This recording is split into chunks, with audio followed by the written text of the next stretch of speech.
Kirsty Powell. I am 23. My pronouns are she, they. I am a queer disabled person, and I work in inclusion and just promoting diversity in general in everything I do.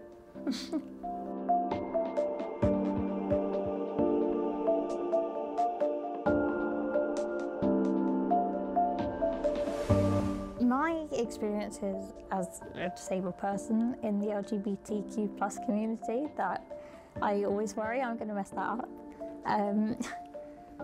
They've been really positive because I was actually quite lucky that my mum found Parapride when I must have been like 20. She found the Royal Vauxhall Tavern event. And I was like, I have to go.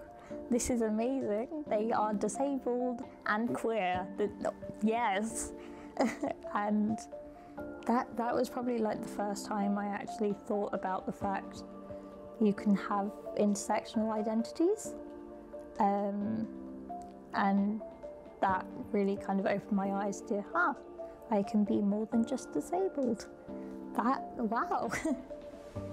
I would say being disabled and part of the LGBTQ plus community is hard because there is like no real representation. There's no, I guess, just information out there. And then especially at school, there's hardly any sort of queer sex education, let alone disabled queer sex education. So it's kind of, you're sent off out into the world to sort of discover everything for yourself, which can be quite daunting and scary. So I would say that's probably the biggest challenge I've had, is just sort of getting that confidence to ask people sort of what their experiences are and just trying to build that community, because there isn't really one handed to you. I think the media, sort of in general, doesn't do any favours to people's body image and how they feel about themselves, but especially if you have anything that makes you quote unquote not normal in the media's eyes, you compare yourself to something that's extremely unrealistic and not possible for so many disabled people. It has got better recently, not a lot better, but slightly better. There are more disabled models and you see the odd disabled person on TV, but there is definitely a lot of pressure to fit in, especially with things like TikTok removing people who are disabled because they have, I can't remember the wording, but I know someone who has a BiPAP machine and they've had their video removed many times for being disturbing content, which doesn't build your confidence and just makes you feel disgusting, really. When able-bodied people don't have that problem, they can post whatever they like. Biggest misconception out there about sexuality of disabled people is that they don't have one. I feel disabled people are so infantilized that they're just seen as this childlike blob who doesn't really think or feel anything. The amount of times I've been out with a partner and they've been asked if they're my carer, and it still happens, and there's no real answer to that without educating people, and it shouldn't be up to the disabled people themselves to explain that they actually have a partner. And when you do say you have a partner, it's always assumed that they're also disabled and that it's not a real relationship because you couldn't possibly find other people attractive. I would say dating when you're not a typical straight person is slightly more challenging anyway, because you have to make sure that people aren't like bigoted and surprise, I'm not straight.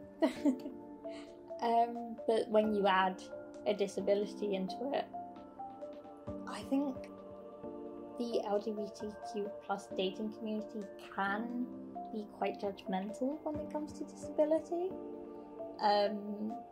because I guess you're seen as non-sexualized, and it's no individual person's fault. It's society that has depicted disabled people like that.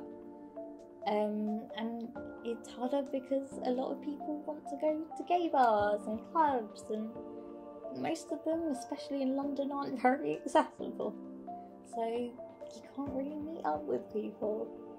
And when you do find someone, it's great, but then you feel this pressure to be like, oh god, I can't mess this one up because finally someone doesn't care.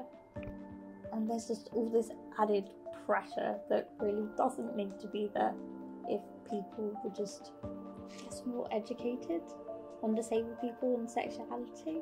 I think it is incredibly important that we have more representation in the media, especially for the children and young people at the moment who are constantly seeing negative things about themselves. It would be great to have that positive sort of role model to look up to. I know I would have far less mental health problems if I had had someone like me to look up to. And it would also help just adults who were in the same situation, so you could see other people who were like you living life. It would just give you that sort of kinship to find other people.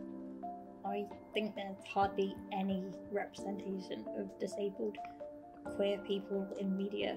I think I could probably name the disabled queer people in the media on one hand. I think people are just scared to approach that topic because non-disabled people see that as like that's a taboo subject. We shouldn't think about disabled people like that. And then disabled people get left out because of other people's feelings that don't really matter in the subject. It's nothing to do with them. And I think places like Netflix and YouTube are starting to breach that conversation, but widely nobody really speaks about any kind of disability in the LGBTQ community. I think in general, the LGBTQ plus community could support disabled people by just generally checking access requirements when, I don't know, booking venues, opening places, and online accessibility, making sure they have captions as standard, and just, I guess, generally talking to people about their needs to sort of lessen any stigma.